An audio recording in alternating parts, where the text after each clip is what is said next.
여러분, 달력이 나왔다는 소식을 들어보니까 벌써 2022년 새해가 또 기다리시는데요. 우리가 새해를 맞이하기 위해서는 매듭을 잘 지어야 되잖아요. 그래서 마지막 12월, 2021년 12월을 잘 보내야 합니다. 끝과 끝은 통하기 때문에 끝과 새로움은 맞닿아 있습니다. 여러분, 시간이 정말 유수와 같습니다. 남은 2주간, 남은 며칠 속에서 주님께 집중하고 말씀과 기도에 집중하는 우리 사랑하는 성도들 되시기를 주의 이름으로 축복합니다. 자, 옆 사람하고 한번 이렇게 인사할까요? 만나서 반갑습니다. 다시 한번 이렇게 결단하면서 인사할까요? 자, 예수님만 바라봅시다. 할렐루야. 자, 우리 믿음의 고백 함께 외치며 우리 예수님께 우리 더 가까이 나가길 원합니다. 하나님은 나를 사랑하신다. 하나님은 나를 향한 크고 놀라운 계획을 갖고 계신다. 하나님은 나와 동행하시며 풍성한 삶으로 인도하신다. 할렐루야. 그렇게 하실 줄 믿습니다. 오늘 본문의 말씀은 우리 요한계시록 6번째 시간으로 소아시아 교회 7교회 중에 5번째 교회인 사대교회입니다. 살아있다고 하지만 죽은 자, 살아있다고 하지만 죽은 자라는 제목으로 함께 은혜의 말씀을 나누길 원합니다. 우리가 신앙은 참 딜레마인 것 같습니다. 우리가 편안하고 아무런 걱정 근심이 없으면 더 주님께 감사하고 더 주님을 찬양하며 예배해야 되는데 그렇지 않습니다. 한국교회의 역사를 봐도 핍박이 오고 환난이 찾아올 때 더 거룩하게 되었고 주님을 더 열심히 찾았던 역사의 기록이 남아 있습니다. 우리의 모습이 그래요. 고난과 어려움이 찾아오면 더욱더 주님을 찾는데 더 편안하고 더 경제를 윤택하면 주님을 찾는 무리들이 점점 더 작아집니다. 어제 우리 한 청년하고 같이 식사를 하면서 이런저런 이야기를 했습니다. 근데 그분이 하는 말이 이제 회사 생활을 하는데 회사에 갔다 오고 밤일을 하다가 2시간밖에 잠을 못 잤는데 누나를 통해서 전화가 온 거예요. 급한 전화. 병원에서 지금 엄마가 교통사고로 다쳤는데 위급하다는 겁니다. 위급하다는 거예요. 수술을 해도 가망이 없고 수술 안 하면 곧 죽을 것 같고 이런 위급한 상황 가운데 놓였는데 그 기차를 타고 내려가면서 이런 생각밖에 안 들다는 거죠. 지금까지 내가 붙들고 있고 내가 믿음이라고 생각하는 것은 무엇이었는가? 마지막까지 이렇게 마지막 막다른 골목에 와보니까 하나님밖에 없구나. 하나님만 붙들어야 되겠구나.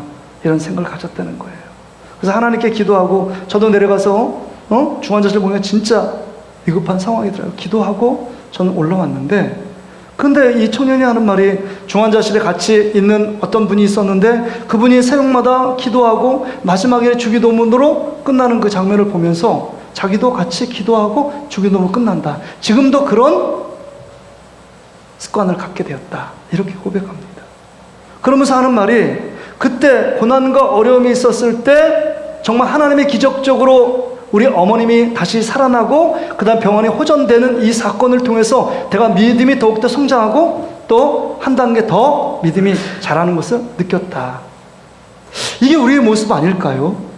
우리는 모두 다 편안함을 원합니다. 모두 다 만사형통하고 행복한 삶을 원합니다. 그럼에도 불구하고 영적인 기준을 보면 그때 병들고 그때 타락하고 그때 하나님을 찾지 않는 우리들의 모습을 봅니다. 오늘 본문에 보면 지금 사대 교회가 그런 모습이었습니다. 그러면 먼저 사대 지역이 어떤 특징을 갖고 있었느냐? 사대 지역은요, 상업과 공업이 발달한 지역입니다. 그래서 염색 가공업, 그 다음에 그 옷감으로 그래서 옷을 만드는 직조 공장들이 많았습니다. 그러니까 경제들이 활발하게 돌아갔어요. 경제들이 활발하게 돌아간다는 것은 그 지역이 경제적으로 윤택하고 그 다음에 정말 가난이 없었다는 겁니다. 쉽게 말하면 뭐 울산이나 여수나 수원 같은 지역이 사대 지역이었습니다. 뿐만 아니라 우리 서울에 한강이 있었던 것처럼 여러분 그 사대 지역에 어떤 강이 있으냐? 팩톨로즈라는 강이 있었는데 그 강에서 뭐가 났느냐? 사금이, 여러분 사금이 검출되는 겁니다. 그러니까 좀 풀면 금이 나오는 거예요. 골드머니, 골드가 금 아닙니까? 금은 돈이에요. 여러분 한 돈에 지금 얼마입니까? 금을 요새 안 사봐서. 요새는 돌잔치 뭐 애들 낳는 사람도 없지만 돌잔치 가면 금 한 돈 사가는 사람 거의 없잖아요. 너무 비싸서 30만 원 뭐 가까이 되는 걸로 알고 있는데 왜 금이에요? 금이 막 나오는 겁니다. 그러니까 그 지역이 경제적으로 아주 부유한 지역이 사대 지역이었습니다. 그러면 군사적으로 어땠느냐? 제가 가보니까 그 안에 옆에 안반이 있었기 때문에 그 지역은요 아주 군사적으로 요충지고 요새 같았습니다. 다른 외부의 적들이 침입할 수 없는, 그래서 역사적으로 보면 두 번 외에는 외침을 받지 않은 아주 안전한 지역이 사대 지역이었습니다. 그럼 보세요. 경제적으로 부유한 지역이었고 군사적으로도 요충지고 안전한 지역이었으면 그의 삶이 어떻게 했는지를 여러분 우리는 쉽게 추측할 수 있습니다. 그런 그 시대의 분위기, 그 다음에 그 지역의 분위기에 따라서 사대 교회의 영적인 흐름이 어땠느냐? 더욱더 평안하기 때문에 하나님을 찾고 하나님을 예비하고 간절하게 주님을 구했느냐? 그렇지 않았다는 겁니다. 아니랬고 그 안에 교회로서 가져야 될 생명력을 상실하고 있는 교회가 사대 교회였습니다. 그래서 예수님의 책망이 너무 간단하며 명료합니다. 1절에 보세요. 내가 내 행위를 아노니 내가 살아있다는 이름을 가졌으나 죽은 자로다. 저를 보세요. 죽은 자라고 예수님께서 책망하고 있습니다. 아니 하나님, 내가 지금 살아서 하나님께 예배하고 말씀도 보고 성경 끼고 다니는 거 지금 보이지 않습니까? 하나님께 예배도 합니다. 헌금 생활도 합니다. 그래도 부족하지만 봉사 생활도 하는데 내가 어떻게 영적으로 죽은 자입니까? 난 살아있습니다. 지금 엄연히 살아있습니다. 근데 예수님 어떻게 이런 치명적인 책망을 할 수 있습니까? 다른 교회는, 에베소 교회는 처음 사랑을 잃어버렸다, 회복해라 이렇게 말씀하고, 다른 교회는 세상적인 그 타협하는 교회다, 책망하고 바로 서라. 아니면 정말 하나님보다 돈을 사랑한 그 교회 다시금 돈을 버리고 하나님께 나와라 이렇게 얘기했는데 왜 우리 교회는 너희들 죽었으니까 가망 없다 이렇게 책망하십니까? 이게 지금 4대 교회의 하나님의 평가고 예수님이 하신 책망입니다. 왜 그랬을까요? 너무 치명적인 거 아니에요? 진짜 죽어 있으면 가망성이 없잖아요. 가능성이 없잖아요. 기회가 없잖아요. 왜 예수님께서 이 4대 교회에게 살아있는 이름은 가졌으나 죽은 자라 이렇게 치명적인 책망을 하신 이유가 뭘까요? 왜 그러냐면 너무나 영적으로 심각한 문제를 갖고 있었기 때문입니다. 이렇게 치명적으로 얘기하고 이렇게 정말 얘기하지 않고서는 그들이요 전혀 움직이지 않는 성도들이 있었기 때문입니다. 그 4대 교회는 교회로서의 조직은 있었습니다. 그러나 그 안에 생명이 없었어요. 교회라는 건물은 있었습니다. 그러나 정말 생명의 근원 되신 예수님이 없었습니다. 성령의 역사가 없었습니다. 그러기에 교회가 아니었어요. 죽은 교회였습니다. 여러분, 우리의 모습을 진단해야 합니다. 오늘 이 말씀의 거울을 보면서 이건 4대 교회 이야기야, 2000년 전의 역사 이야기야 그렇게 치부할 것이 아니라 오늘 거울을 보는 나의 영적인 상태가 어떤지, 교회된 나는 건강한 교회인가, 난 살아있는 성도인가, 죽은 성도인가, 우리 자신을 돌아볼 수 있고 또 진단할 수 있어야 합니다. 찬양 두 곡 했어요. 우리를 죄에서 구원하신 예수님 찬양하고 그 다음에 주님의 영광 이곳에. 근데 처음부터 막 눈물이 나는 것이 안에. 왜냐하면 이 말씀을 전해야 될 저가 이 말씀을 들으면서 이 말씀을 보면서 제 모습이거든요. 제 모습. 죽어가고 있는 제 모습을 보면서 눈물밖에 안 나와요. 내가 문제였구나. 목사인 내가 문제였기 때문에 이 교회가 어떤 면에 4대 교회의 모습을 우리가 따라가고 있는 건 아닌가, 제 마음이 참 아팠습니다. 그렇다면 여러분, 오늘 동일하게 정말 하나님께서 주시는 하나님의 음성을 여러분 듣는 시간 되시길 바랍니다. 오늘 왜 죽은 교회로 4대 교회가 책망받을 수밖에 없었는지 3가지의 특징을 제가 말씀드리려고 합니다. 첫째는요, 아무것도 느끼지 못하는 교회였습니다. 죽은 자는 말이 없습니다. 죽은 자를 여러분 시체를 보셨습니까? 아무리 흔들어 깨워도 반응하지 않습니다. 고통도 느끼지 못합니다. 아픔도 느끼지 못하는 교회가 사대 교회였습니다. 왜요? 죽었기 때문입니다. 실제로 영국에서 한 소년이 있었습니다. 엄마하고 이렇게 손잡고 하다가 갑자기 돌풀이에 넘어졌습니다. 넘어졌는데 손을 딱 짚었는데 손이 확 위로 올라가 있는 거예요. 제가 그걸 경험했거든요. 교통사고 나서 내가 밑으로 내렸는데 팔이 저 머리 위쪽으로 가 있더라고요. 부러졌어요. 부러졌는데 더 놀라운 것은, 더 신기한 것은 그 애가 울지도 않고 아프지도 않고 엄마 큰일 났어 아파 이렇게 말하지 않는 겁니다. 그래서 엄마가 병원 데려가면서 우리 딸은 고통을 잘 참는 아이인가 보다 이렇게 생각한 거예요. 또 시간이 지났습니다. 정상적으로 장난치고 또 놀고 활발해요. 겉으로 보면 멀쩡합니다. 근데 7살 때인데 뒤에서 엄마가 이렇게 보니까 자꾸 다리를 저는 거예요. 찔뚝찔뚝거립니다. 근데 찔뚝찔뚝거려서 이상하다 싶어서 병원에 다시 데려갔어요. 그냥 엑스레이 찍어보니까 그 찔뚝찔뚝하는 다리에 넓적다리에 금이 간 겁니다. 근데 병원 의사가 얘기하는 거예요. 이렇게 넓적다리에 금이 갔으면 엄청나게 아팠을 건데요. 근데 아프단 말을 한마디도 내 딸은 안 했습니다. 희한하네요. 아팠을 건데요. 더 유심히 관찰하게 되었습니다. 근데 아픈 일이 있고 넘어지고 있는데 아프단 말을 하지 않는 딸을 보면서 점점 더 이상하고 마음에 점점 더 부담이 찾아오는 거예요. 뭐야 이거? 내 딸이 정상이 아닌가 봐. 심각한 무슨 질병이 있지 않을까? 라고 생각하게끔 이르렀습니다. 그래서 병원에 가서 종합적으로 진단을 받은 거예요. 병원의 종합적인 진단의 소견이 의사가 하는 말이 신경계통에 손상을 받아서 언제 손상을 당한지 모르지만 신경계통에 작동을 하고 있지 않습니다. 그러니까 아파도 아픈 고통을 느끼지 못하고 여러 가지 증세가 일어나지 않는다는 거예요. 이게 무슨 병이냐면 갱그리아 뉴로파디라는 병입니다. 갱그리 뉴로파디 병이에요. 이게 아직도 약이요 치료약이 없다고 합니다. 왜냐하면 고통과 아픔을 느끼지 못하는 거예요. 여러분, 고통과 아픔을 느끼지 못하면 좋겠습니까? 아무리 아파도 이 병이 들어도 고통을 느끼지 못하는 거, 이게 건강한 사람일까요? 이게 좋은 모습일까요? 아닙니다.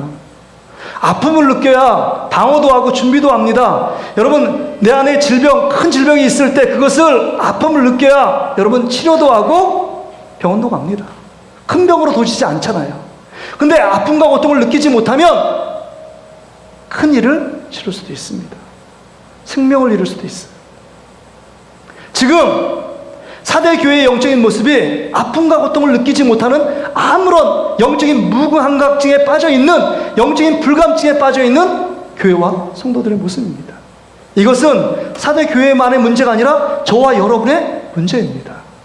여러분, 말씀이 지금 들려지는데 날카로운 말씀, 그 말씀이 운동력 있고 힘이 있어서 좌우의 날선 어떤 것보다 예리해서 여러분의 그 관절과 골수를 찔러 쪼개는 말씀을 증거함에도 불구하고, 듣고 있음에도 불구하고 그 말씀을 통해서 회개가 일어나지 않고 눈물이 나지 않고 그 말씀을 들으면서 내 죄의 심각성을 깨닫고 아파하고 있지 않다면 우리는 죽은 자입니다. 죽은 자예요. 아무리 옆에서 말씀을 전해주고 폭풍치고 번개치는 큰 소리로 전할지라도 그것에 반응하지 않고 있다면, 내 마음이 움직이지 않고 있다면, 하나님의 사랑을 깨닫지 못하고 있다면, 성령의 임재를 체험하지 못하고 있다면 여러분은 죽은 것입니다. 여러분은 영적으로 죽은 거예요. 사대 교회의 모습이 지금 우리의 모습이고 우리 교회의 모습입니다. 바라기는 우리 사랑하는 성도들은 하나님 말씀에 반응하는 여러분 되시길 바랍니다. 영적으로 깨어서 주님이 말씀하신 그 진리의 말씀, 생명의 말씀, 회개를 촉구하는 말씀에 반응할 수 있기를 주의 이름으로 축복합니다. 그렇지 않으면 죽은 거예요. 두 번째, 이 사대 교회의 특징은요, 영향력이 없는 교회였다는 겁니다. 아까도 얘기했지만 교회 조직은 있었어요. 교회 건물이 있었습니다. 그러나 빛 대신 예수 그리스도, 그 예수 그리스도가 없으니까 여러분, 빛 대신 예수 그리스도, 빛을 발하는 생명력이 나타나지 않습니다. 예수의 말씀한 마태복음 5장에 너희는 빛과 소금으로 살아라 라고 얘기하지만 어둠에 나아갔을 때 그 생명력인 빛으로 드러나지 않는 우리 삶의 모습입니다. 전혀 영향을 받지 못해요. 도리어 세상을 향해 영향을 주는 게 아니라 세상의 영향을 받아서 세상에 물들어 있는 우리의 모습들은 아닌가, 우리 자신을 돌아봐야 합니다. 이것이 죽은 교회의 모습이에요. 죽은 교회의 모습. 여러분, 영어 성경에 보니까 살아있다는 이름은 있으나 죽었다라는 게 You have a reputation, 평판이에요. Reputation of being alive, but you are dead. 그러니까 여기서 reputation, 평판이 있어요. 평판. 그럴싸한 하나님을 믿는다고 성경을 가지고 다닙니다. 넌 그리스도인이라고 다른 사람들이 얘기합니다. 그런 평판은 있어요. 너 교회 다니다? 그 이름이 있어요. 근데 실상은 교회 다니는 자처럼 행동하지 않습니다. 주님의 생명력이 없어서. 어떤 면에서 보면 이게 한국교회 모습 아닐까요? 화려함이 있고 정말 튼튼한 큰 정말 세련된 건물들이 우후죽순으로 서 있는 교회가 한국교회 아니에요? 제가 새롭게 지은 서초에 있는 S교회를 가봤습니다. 너무 좋던데요? 거기 어린아이 미아되게 딱 이렇게 했던데요? 너무 요새처럼 아주 캐슬이에요. 성처럼 되어 있습니다. 너무 호화로워요. 박물관인지 교회인지 구분이조차 안 될 정도로 아주 세련되게 화려하게 지었습니다. 그런데 더 충격은 그렇게 세련되게 지은 그 건물 안에 더 성도들이 모인다는 거예요. 그래서 이 한국교회 목회자들이 아무리 빚을 얻어서라도 세련되게 교회를 크게 화려하게 지면 성도들이 찾아온다는 거예요. 막 꾸역꾸역 교회를 더 크게 지으려고만, 외양을 더 화려하게 꾸미고 더 크게 몸집을 키우려고 합니다. 그래서 어떤 목사님은 참 부끄러운 말임에도 불구하고 이렇게 당당하게 자랑해요. 목사님, 저는요 건물이 전도하고 있습니다. 건물이 전도하고 있습니다. 건물이 전도하는 것입니까? 성도들이 나가 전도해야 되는데 화려하게 예쁘게 교회를 지었고 크게 지어놓으니까 성도들이, 옆에 상처받은 성도들이 지하교회나 상가교회나 개척교회 가지 않고 큰 교회로 몰려온다는 거예요. 그러면서 자랑하길 건물이 전도하고 있습니다. 건물을 잘 지어놓으십시오. 이게 목회자들이 할 얘기일까요? 그래서 우리 한국교회는 전 세계가 자랑한 전 세계에서 가장 큰 교회가 한국교회에 있습니다. 숫자나 건물 규모나. 그게 한국교회 정말 자랑할 수 있는 10대 교회 중에 몇 교회가 한국교회에 들어와 있다는 것, 이게 우리들의 자랑일 수 있을까요? 이게 한국교회의 영향력이 있을까요? 교회는 커졌고 화려해졌는데 점점 더 이 코로나 시국에 보면 교회는 혐오스러운 집단이 되었고, 너희들 예수 믿어? 그래, 그건 막을 수 없으니까 너희들께 예수 믿는데 주변 사람에 해를 끼치지 않도록만 좀 우리에게 해를 끼치지 않는 교회로서 너희들 분파 저 끝에 가서 그냥 찌그러져 있어. 이게 지금 예수 믿지 않는 세상 사람들이 교회를 바라보는 곱지 않은 시선입니다. 예전에 안 그랬잖아요. 벽돌집이 여기 있어도 그래도 교회는 그래도 퍼주고 이웃을 섬기고 좋은 영향을 미쳤던 한국교회였는데, 시간이 지나고 교회는 화려해지고 더 교회는 웅장해지고 더 커졌는데 교회의 영향력은 점점 더 줄어들어 세상의 영향을 받고 있는 한국교회의 현실의 모습을 볼 수 있습니다. 이게 지금 우리 성도들, 우리의 실상의 모습이에요.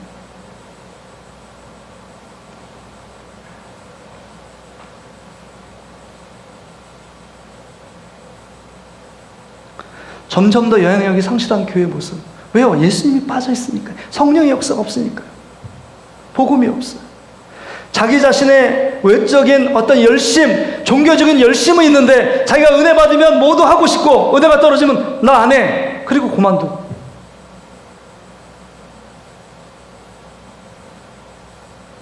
예수 믿는다는 모양은 있지만, 경건의 모양은 있지만 경건의 능력, 예수의 생명력, 예수의 은혜, 예수님께서 우리에게 주시는 놀라운 그 축복들을 누리지 못하고 위축되어 있는 우리의 모습입니다. 점점 더 교회의 존재감이 상실되어 있는 모습. 우리 지역사회 1단지, 2단지, 3단지에 우리 동신교회가 있는데 이 동신교회가 저들이 비춰진 모습은 어떤 모습일까? 그런 마음이 들어요. 정말 사람들에게 희망을 주고 교회 생각하면 정말 따뜻한 마음이 들고 그래도 교회는 내가 힘들고 어려도 빗대고 그 안에서 와서 잠시 머물 수 있는 피난처야, 안식처야, 이런 마음이 들까? 아, 저 교회 없어졌으면 좋겠다. 아유, 저 교회. 어떤 모습일까 하는 겁니다. 우리의 모든 작은 행실이 뭐하죠? 교회의 모습입니다. 건물이 내가 지나가는 모든 사람들보다 건물이 뭐 나쁘다, 크다, 적다 이거에 대해서 불평하는 사람이 없어요. 교회에 대해서 비난하는 사람은 성도 이야기하는 겁니다. 여러분이 했던 이야기, 여러분의 몸짓, 여러분의 말, 여러분이 지금 뿌려온 모든 흔적들이 쌓여서 동신교회의 평가를 이루는 것입니다. 그러니까 우리 신앙의 모습이 반영되고 있는 거예요. 마치 이 교회가 정말 가정 속에서 아버지는 있는데 자녀들에게 아버지 존재감이 없는 모습은 아닐까, 이런 생각을 해봐요. 교사와 스승이 있는데 학생들에게 영향을 미치는 진짜 참다운 스승은 없는 이 부재된 시대 속에 있는 우리 한국 사회의 모습은 아닐까. 정말 우리가 뽑아서 국회의원도 있고 정치인도 있고 대통령 존재하지만 정말 국민을 위하여 영향력 있고 존재감 있는 정치인들은 몇이 되는가 고민이 되잖아요. 우리의 교회가 벌써 서 있고 여러분이 지금 교회인 여러분들이 예배하고 하나님 믿는다고 말하는데 우리의 영향력이 얼마나 되느냐 하는 것입니다.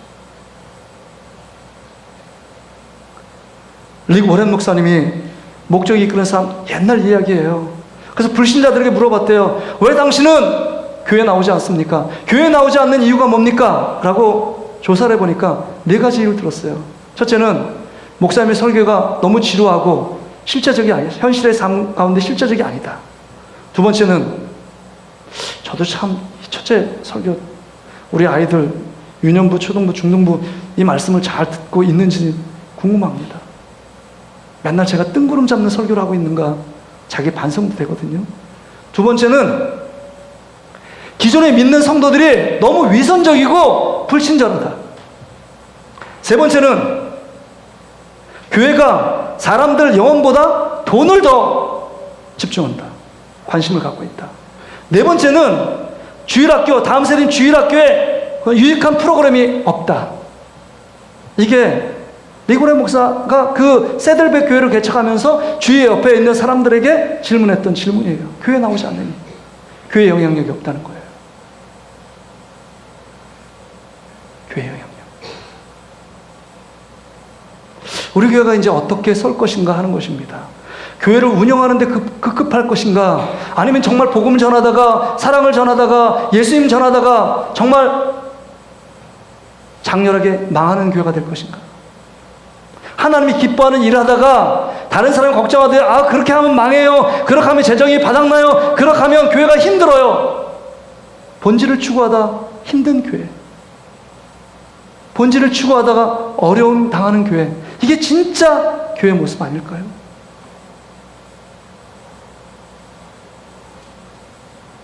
나 하나 잘 믿는다고 지역사가 변화될까? 아니에요. 여러분 하나 변화되면 지역사회 여러분 안에 있는 가정부터 변화되고 자녀들이 변화되고 여러분 안에 여러분 알지 못하지만 세상에 믿지 않는 사람들의 눈이, 시선이 여러분에게 있어요. 왜냐면 나는 정말 죄악 가운데 살지만 저 사람은 조금씩이라도 뭔가 다른 게 있겠지라고 기대감이 있기 때문입니다. 그럼 똑같으면서 똑같다, 그때 실망하는 거예요. 믿지 않는 자들이.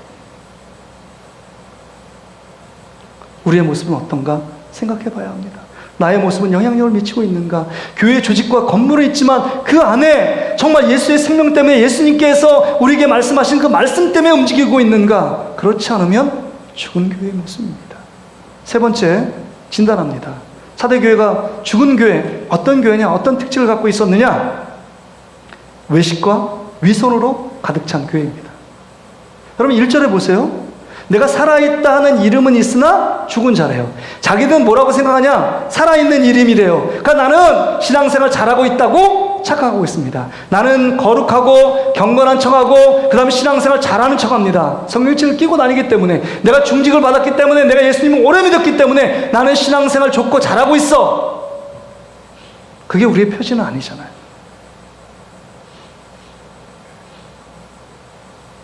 위선과 가식이라는 모습은 뭐냐면 겉과 속이 다른 겁니다. 겉은 화려하고 뭔가 찬란한 것 같은데 속이 비어있는 겁니다. 겉과 속이 다른 게 외식과 위선이에요. 이 위선이라는 헬라어는요, 히포크리테스예요. 거기서 뭐가 나오냐면, 여러분, 연기하는 연기 배우가 나와요. 그 다음에 좀 더 발달해서 이 위선이 뭐냐면 가면으로 쓰입니다. 그 원어적인 의미가. 그러니까 나는 가정주부로서 일하고 있는데 연기 배우하는 배우인 줄 알아요. 늘 연기자로 서 있으니까. 그리고 가면을 썼어요. 가면 써가지고 나 아닌 다른 모습으로 써 있는데 내가 아니라 가면 모습을 자꾸 쓰고 있으니까 처음에 양심에 가책되고 이 모습 내 모습 아닌데 라고 생각하다가 그것이 1년 지나고 10년 지나고 20년 지나니까 그 모습이 내 모습이냐? 착각합니다. 일부분의 신앙생활 잘하고 있는 모습이 전부 신앙생활 잘하고 있는 것처럼 착각하며 나는 그래도 나는 다른 사람보다 괜찮은 그리스도인이야. 이렇게 치부하고 있습니다. 이게 위선과 가식에 찌들어 있는 죽은 신앙생활입니다. 근데 왜 이렇게 심각하느냐? 왜 위선과 가식이 왜 심각하냐? 여러분, 예수님께서 바리새인과 서기관들을 책망했잖아요. 외식하는 바리새인과 서기관들이요, 너희들은 회칠한 무덤이다. 회칠한 무덤처럼 회색으로 정말 번듯해요. 근데 그 속은 시체가 썩은 구더기가 창궐한다는 거예요. 외적으로 보면 하나님 섬긴다고 하지만 그 마음에 하나님을 두길 싫어하고 하나님을 사랑하지도 않아요.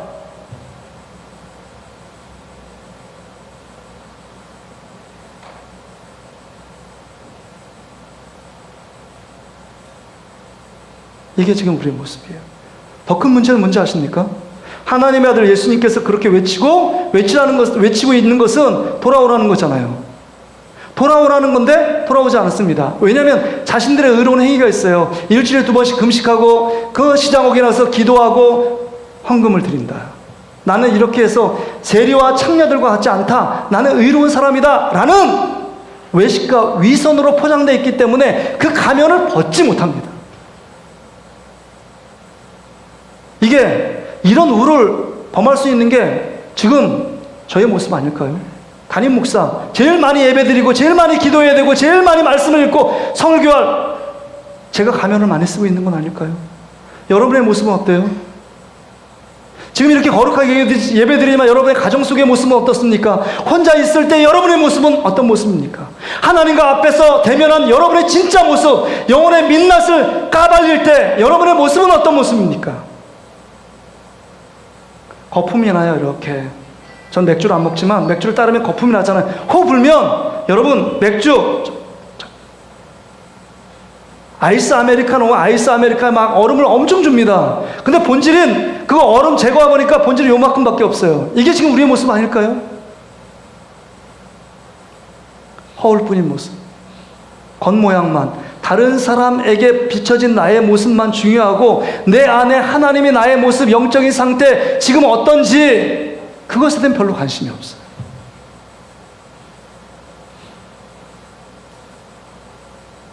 사람의 눈치 보고 헌금하고 눈치 보고 신앙생활하고 눈치 보고 예배한다면 이건 죽어있는 것입니다. 외식과 가식이에요.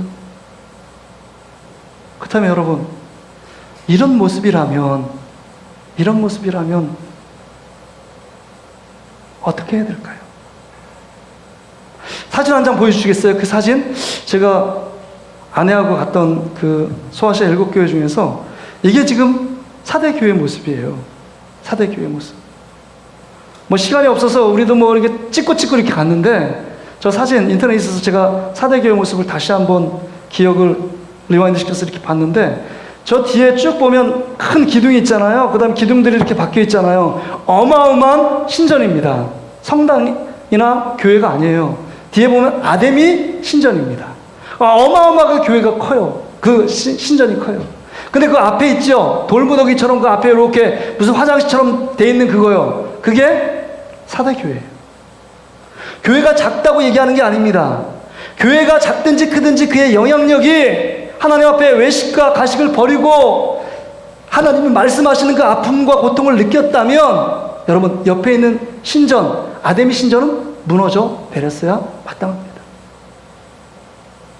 근데 저게 철옹성같이 아데미 신전이 떡 버티고 있었던 것을 보면 사대 교회의 영향력이 얼마나 미비했는지를 알 수 있어요.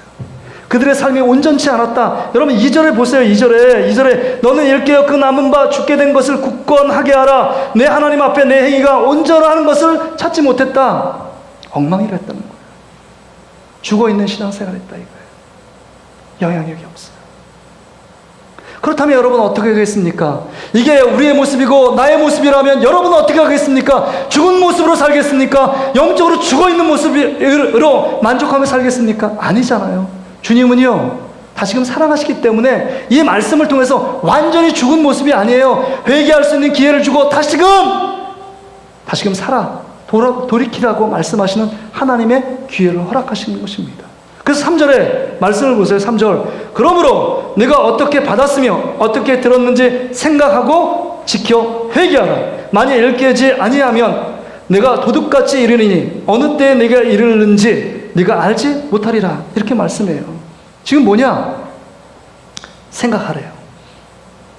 내가 은혜 받았던 것을 생각하래요. 은혜 받았던 것, 하나님께 큰 첫사랑을 경험했던 그 생각 다시금 되새김질하래요. 그래서 여기 보니까 하나님 말씀을 내가 어떻게 받았고 어떻게 들었는지 여러분 그 하나님 말씀 한번 듣기 위해 간절히 사모했던 기억들이 있잖아요. 아무리 먼데 출타 있을지라도 토요일날 열심히 몇 시간 차를 타고 와서 주일날 하나님 앞에 꼭 예배드리고 말겠다는 그 간절함, 그리고 하나님 말씀, 나에게 주신 말씀이 그 말씀 한 절 받으면 내가 영혼의 숨통이 튀어지고 하나님께 어떻게 삶을 살아가야 될지 깨달아지고 주님 오늘도 나에게 말씀하셨군요. 그 감격 때문에 눈물을 흘리고 그런 적이 있었잖아요. 어떻게 받았는지 어떻게 들었는지를 생각해라. 네가 첫사랑, 첫 기쁨, 첫 은혜 받았던 것 기억해봐라는 거예요. 왜냐하면 죄를 짓고 은혜가 떨어지잖아요. 늘 어떤 생각하냐면 늘 죄악 가운데 낙을 누렸던 지난 추억들을 회상합니다. 아 그때 참 좋았는데 자꾸 그때가 자꾸 관성처럼 끌려감을 당합니다. 그래서 이스라엘 백성들이 광야에서 하나님의 놀라운 은혜, 만나 매출하게 주고 하나님의 기적들 막 파노라마처럼 경험했지만 그가 조금만 고난당하고 조금만 힘들면 내가 애굽에 그때 가서 물도 충분했고 그때 애굽에는 고기도 많았고 그때 애굽엔 편했는데 늘 애굽 생각을 합니다. 은혜가 떨어지면 그래요. 근데 지금 예수님이 뭐라고 얘기하느냐? 사대교회, 죽어있는 이 사대교회 생각해봐라. 네가 하나님의 은혜 받았던 하나님 만났던 그 기억들, 하나님 말씀을 달콤하게, 꿀송이보다 달콤하게 받아들였던 그때를 생각해봐. 그때 생각하고, 그때를 추억하고, 그때를 기억하고, 그때 붙잡고 다시금 회개하고 돌이키라는 것입니다. 죄악에서 돌이키라는 거예요. 죄가 뭐예요? 헬라어로 하마르티아예요. 하마르티아. 그러니까 양구에서 관역이 있는데 10점짜리 있는데 그 관역을 벗어나서 다른데 빵점짜리 맞았다는 겁니다. 그러니까 목표 지점은 하나님이고 하나님 말씀 진리인데 예수님인데 예수님을 벗어나서 행하고 있는 것이 모두가 죄입니다. 그래서 하나님 말씀에 어기고 불순종하고 그다음 하나님을 싫어하는 마음들, 이게 다 죄입니다. 죄 가운데 행하는 것에서 회개하는 것은 이제 돌이켜 하나님이 원하는 중심으로, 관역으로 들어오는 거예요. 목표 지점으로 들어가는 겁니다. 회개하는 거예요. 내 모습이 잘못됐구나, 그것을 깨닫고 돌이키는 겁니다. 생각해 보니까 하나님의 은혜를 주셨던 그 기억들, 나에게 기도할 때 응답 주셨고 환난과 위경 속에서 나를 도와주셨던 그 하나님의 놀라운 은혜를 생각해 보니까 회개하고 예수님께 돌이키는 겁니다. 지금 그렇지 않으면 소망이 없다고 말씀하는 거예요. 이게 예수님의 처방이에요. 생각하고 회개해야 돼요. 지난 은혜 받았던 날을 생각하고 그 은혜 받은 날을 기억하고 회개로 예수님께 돌이켜야 합니다. 그런데 여러분, 이렇게 책망하는 가운데 대부분의 그 사대교회 성도들이 다 세상의 물결과 죄악의 물결로 다 휩쓸려 가는 그 가운데 4절에 보니까 남은 몇 사람이 있었대요. 보세요. 4절에 그러나 사대의 그 옷을 더럽히지 아니하는 자 몇 명이 내게 있어 흰 옷을 입고 나와 함께 다니리니 그들은 합당한 자인 거라 영고라. 지금 흰 옷을 입었대요. 5절에도 보면 흰 옷 얘기가 나오잖아요.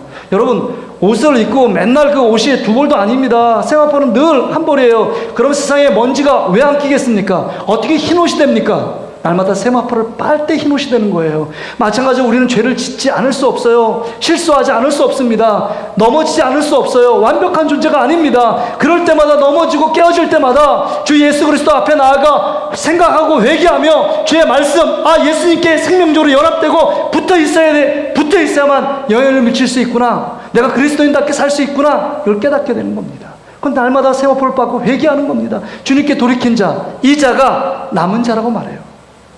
성경에 보면요, 아무리 타락한 시대에도 보면 남은 자들을 하나님께서 준비하셨습니다. 엘리야 시대 때 바알과 아세라 신상에 절하지 않은 7,000명의 의인들을 하나님이 예비해 놓고 있었어요. 죄악이 환영한 시대, 노아 홍수 시대에도 죄악이 그렇게 환영했지만 노아의 가족들은 하나님의 은혜로 구원을 받았습니다. 그렇습니다.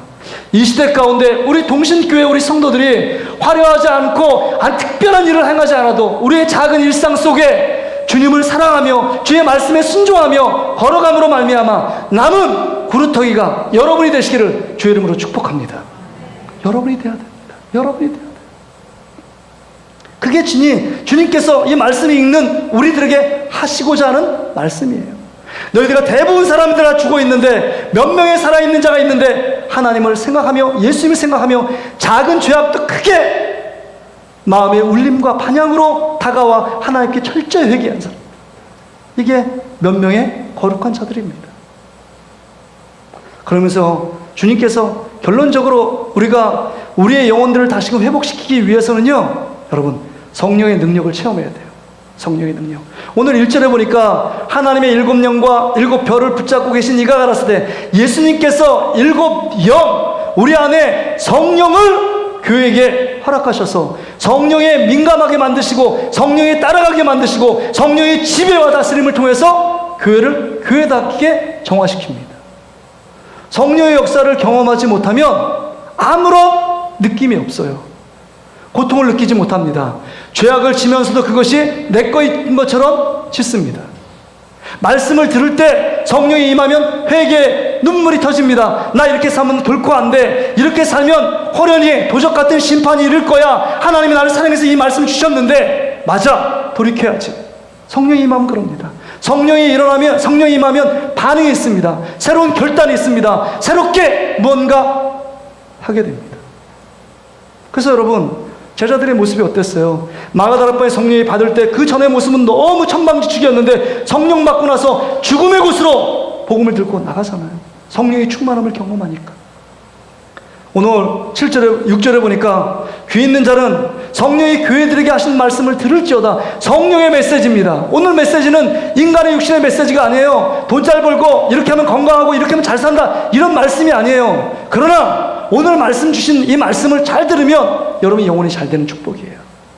덤으로 이 땅 가운데 잘 되는 축복이 있습니다.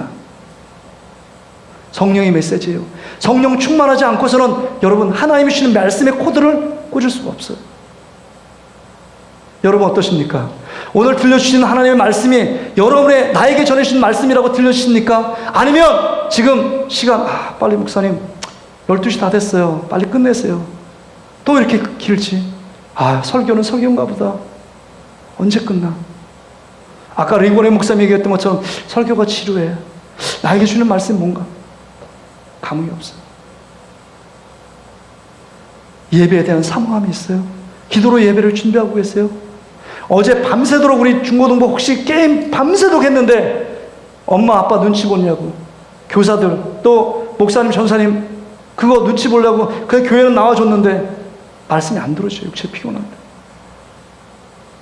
근데 여러분, 성령의 스팟, 성령이 우리 안에 임하면요, 죽어가는 영혼도 살아납니다. 우리가 여러분 의학 드라마를 보면 죽어 있잖아요. 쭉 이렇게 뛰다가 찍 하다가 찍 심정지가 일어나잖아요. 그럼 뭐예요? 심장 충격이 갔다 100, 안 되면 또 200 슛 하잖아요. 그럴 때 다시 죽었던 영혼이 확 살아나는 것처럼 성령을 경험하고 성령을 충만함을 그 가운데 임재가 드러나면 죽었던 영혼이 살아납니다. 반응하지 않는 영혼이 반응해요. 영향력 없는 사람이 영향력이 드러납니다. 외식과 가식을 다 가면을 벗어버리고 주님 앞에 민낯으로 설 수 있는 자신감과 당대함이 생깁니다. 왜요? 성령이 우리를 이끌어가니까. 그래서 사도 바울이 술 취하지 말라 이는 방탕한 것이니 오직 성령의 충만함을 받으라. 성령의 충만함입니다. 성령의 충만함이 생기면 이제 세상 것보다 하나님 아버지의 그 주님의 사랑이 너무 귀하고 그 십자가 은혜가 너무 귀해서 그 십자가 은혜 앞에 다시금 죄 짓지만 또 뻔뻔하게 그리스도의 피 공로 의지에 또 나와 회개하는 겁니다. 내 안에 작은 일이든 큰 일이든 성령님께 내 삶을 의탁하고 나가는 겁니다. 이게 살아있는 자의 삶의 모습입니다. 바라기는 우리 모든 교회 성도들이 성령의 능력을 체험하는 저와 여러분 되시기를 주의 이름으로 축복합니다. 말씀을 정리할게요. 끝났는지 아시는데 말씀을 정리할게요. 지금 이슈가 되는 게 이재명 대선 후보가 조창기도에서, 호텔에서 조창기도에서 나는 주님을 잘 모시고 신앙생활 잘하는 사람입니다. 이렇게 얘기를 했어요. 그러면서 그 실명 교회를 얘기했습니다. 난 분당 우리 교회 교인입니다. 이런 얘기를 했어요. 근데 분당 우리 교회에서 공식적인 성명을 발표했습니다. 2005년에 등록했는데 등록한 이후 정기적인 출석을 하지 않았기 때문에 제적된 상태입니다. 이렇게 얘기했어요. 우리 교인 아닙니다. 그 이찬성 목사님도 얘기하길 우리 교회 장로도 아니고 안수입사도 아니고 집사도 아니고 성도도 아닙니다. 이렇게 분명하게 정치적인 이슈로 해석을 방지하기 위해서 딱 얘기를 했습니다. 그러니까 이재명 대선 후보가 그 정기적인 출석을 안 해도 교회마다 흩어져 있고 요새 교회를 분리했기 때문에 저는 그래도 정기적으로 안 갔어도 가끔 그 교회를 나갔습니다. 나는 분당 우리 교인이 많습니다. 교회 재정 문제가 재정 문제 거기 출석 교인이다. 그 재적의 명부에 있느냐 없느냐 이게 정치적인 이슈였습니다. 그리고 어떤 쓸데없는 사람들이 야당에서 그것 막 공격을 하는 분도 있습니다. 그거 갖고 왜 진실을 얘기하지 않았느냐. 근데 여러분이 지금 이재명 후보처럼 동신교회 교족부에 내 이름이 있는가 없는가보다 더 중요한 것은 오늘 5절에 보니까 네가 성령을 의지하여 살아있는 신앙이 있는 자로 살아가면 생명책에 너희 이름을 결코 지우지 않겠다. 누가복음 10장 20절에 보면 네가 이제는 하늘에 내 시민권이 있는 것 그것으로 기뻐해라. 세상으로 기뻐하지 말고 네 이름이 생명책에 기록된 것 정말 하나님의 자녀된 것 그걸로 기뻐하라라고 말씀하고 있습니다. 그러기 위해서 너는 이 세상을 이기는 자가 되어지고 성령의 능력을 의지하며 살아가는 자가 되라고 예수님께서 말씀하고 있습니다. 오늘 이 말씀을 정말 마음에 잘 새기고 내가 진짜 살아있는 신앙을 갖고 있는가, 죽어가고 있는가, 죽은 자는 아닌가 우리 자신을 돌아볼 수 있는 은혜와 결단의 시간 되시기를 주의 이름으로 축복합니다.